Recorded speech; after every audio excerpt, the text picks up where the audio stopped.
විකෘති දන්ත පිහිටීම් නිවැරදි කළාට පසු ඒවා අලුතෙන් ස්ථානගත වූ ඒ නිවැරදි ස්ථානයේ තබා ගැනීම අභියෝගාත්මක කාරණයක්. ඒ සඳහා අපි භාවිතා කරනවා මේ රූප සටහනේ දැක්වෙන ආකාරයේ ක්ලියර් රිටර්නර්ස් කියලා හඳුන්වනවා. මෙන්න මේ ආකාරයේ උපකරණ. මේ උපකරණය රෝගියාට පැළඳීමට අවශ්‍ය උපදෙස් වෛද්‍යවරයා ලබා දුන්නට සමහර රෝගීන් මෙය නිසියාකාරව කරන්නේ නැහැ. මට පෞද්ගලිකව අත්දැකීම් තිබෙනවා සමහර රෝගීන් දත් ටික හොඳට හදලා දුන්නාට පස්සේ දැන් වැඩේ කරලා ඉවර නිසා වැඩි අවධානයක් දෙන්නේ නැහැ මේ රිටර්නර් එක පාවිච්චි කරන්න. නමුත් හැකිතරම් කාලයක් දවසේ වෛද්‍යවරයා නිර්දේශය ලබා දෙන තුරු ඒ කියන්නේ මේක දාන්න ඕනේ නැහැ කියලා කියන තුරු හැකිතරම් කාලයක් මෙය භාවිතා කළ යුතුයි.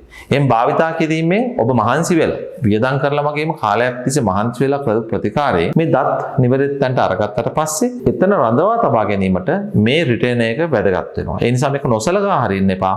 යම්කිසි විදියකට ඔබ මෙය නොසලකා හැරියොත් නැවත ඔබේ දත්වල විකෘතිතාවන් ඒ වගේම පරතරයක් නැතිවීම සිදු වෙන්නට පුළුවන්.